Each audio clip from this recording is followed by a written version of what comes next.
Naaman कोढ़ी था और उसको जब एलीशा भविष्यद्वक्ता के बारे में बताया, वो एलीशा भविष्यद्वक्ता के पास, परमेश्वर के दास के पास गया।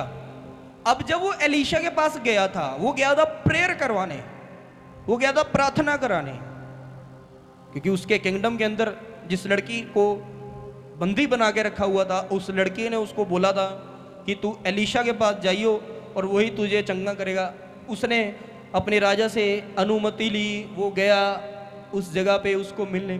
जब उसके द्वार पे जाके खड़ा हुआ है, एलीशा के द्वार पे, तो एलीशा का जो सेवक था गहेजी, वो उसको मिलने आया। तो नामान ने बोला कि मुझे एलीशा को मिलना है क्योंकि मैं कोढ़ी हूं। गेहजी ने उसको मिलने नहीं दिया। गेहजी गया एलीशा के पास और एलीशा ने उसको बोला कि उसको तू बोल, तू जाके यरदन नदी में 7 डुबकियां लगा। क्या कर? सुन रहे हैं कि बैठे बैठे सो रहे हैं जी? बोलो हालेलुया। एलीशा ने बोला गेहजी को, अपने सेवक को, कि नामान को बोल यरदन नदी में डुबकियां लगा ले 7, तू चंगा हो जाएगा, ठीक हो जाएगा तू। फिर क्या हुआ? जब गेहजी ने बात जाके नामान को बोली, नामान के अंदर क्या आ गया? घमंड आ गया कि मैं इतना बड़ा सेनापति हूँ, ये एक धर्म गुरु के अलावा कुछ भी नहीं है। क्योंकि वो उस वक्त उसको समझ नहीं रहा था कि जो परमेश्वर का भविष्यद्वक्ता है वो सुप्रीम है, उससे बढ़ के कोई नहीं है दुनिया में। तो वो चला गया, कहता कि मेरे देश में इससे बड़ी बड़ी नदियां हैं, मैं क्यों यहाँ पे डुबकियां मारूं, मुझे मिलने क्यों नहीं आया एलीशा? आज के टाइम पे भी ऐसी हैं। लोग परमेश्वर के दास की आज्ञा को नहीं मानते, लोग अपने मन के विचारों को बड़ा समझते हैं। वो सोचते हैं कि हमें ज्यादा पता। सारा कुछ प्रार्थना से नहीं है, प्रार्थना का असर आधा ही है, बाकी आधा असर आपकी आज्ञाकारिता से होना है।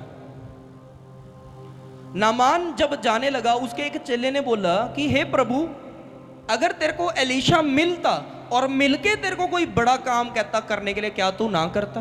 अब नदी में डुबकियां ही लगानी है, तू लगा ले। उसने भी सोचा कि हाँ, ये है अगला भविष्यद्वक्ता, अगर कह रहा है परमेश्वर ने ही बोला है, ये भी भूल नहीं सकते।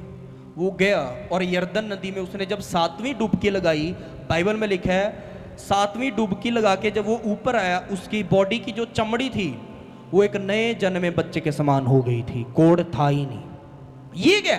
आज्ञाकारिता का फल। और यहां लिखा है अपने अगुओं की मानो और उनके अधीन रहो। तो यानी कि जब आप अगुए की अगुवाई में, अधीनता में बने रहते हो, चाहे आपको अगुआ मिल पा रहा है नहीं मिल पा रहा है, आप अपने आत्मीय पिता को मिल पा रहे हैं नहीं मिल पा रहे, आप उनसे बात कर पा रहे हैं नहीं कर पा रहे हैं, फर्क नहीं पड़ता। ये आत्मा का काम है। आपकी आत्मा को वो परमेश्वर का सीसीटीवी कैमरा लगा हुआ देख रहा है।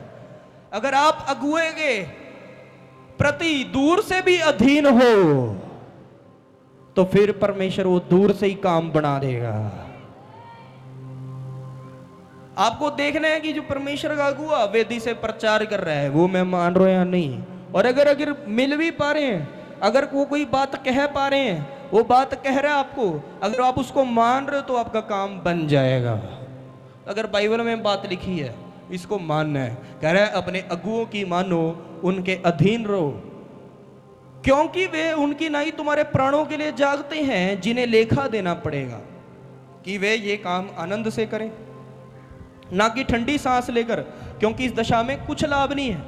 कह रहा है अगर तुम मानोगे अगुए की बात को, उनके अधीन रहोगे, तो वो जो ये आत्मिक काम तुम्हारे लिए कर रहे हैं वो एक आनंद के साथ करेगा, वो ठंडी सांस लेके नहीं करेगा। ठंडी सांस का मतलब क्या है?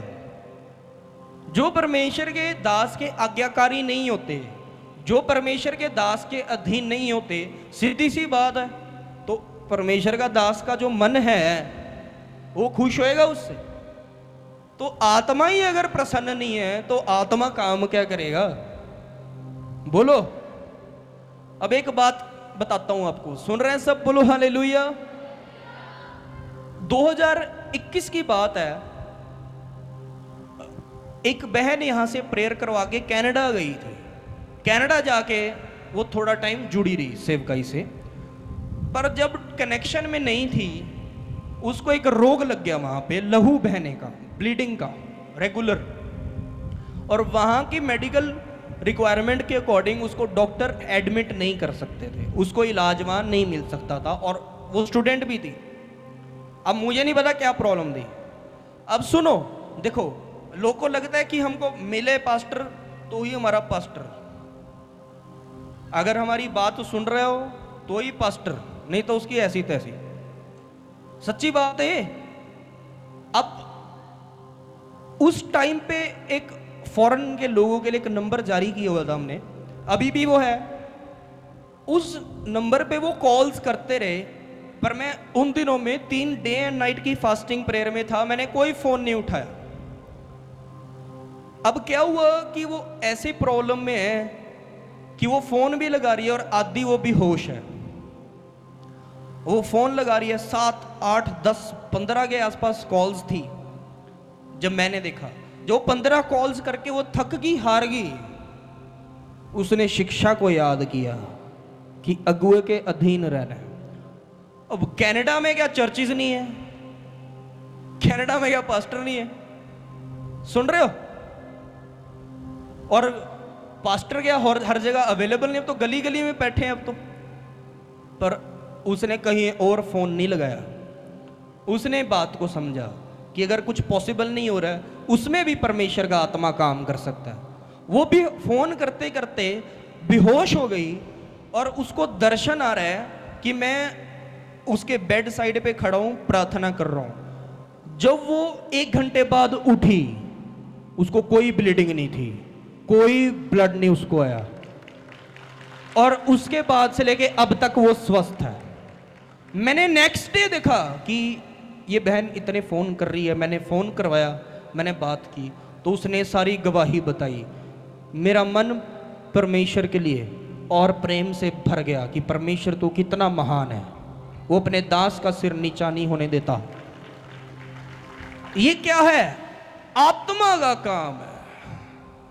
वो दूर रह के धोखा भी कर सकती थी परमेश्वर के साथ या उसके सेवक के साथ, पर उसने उस बीमारी को झेलना सही समझा, धोखा नहीं दिया। और देखो, स्वप्न के अंदर परमेश्वर के आत्मा ने काम किया और वो चंगी हो गई। ऐसी वफादारी परमेश्वर चाहता है आपके अंदर हो।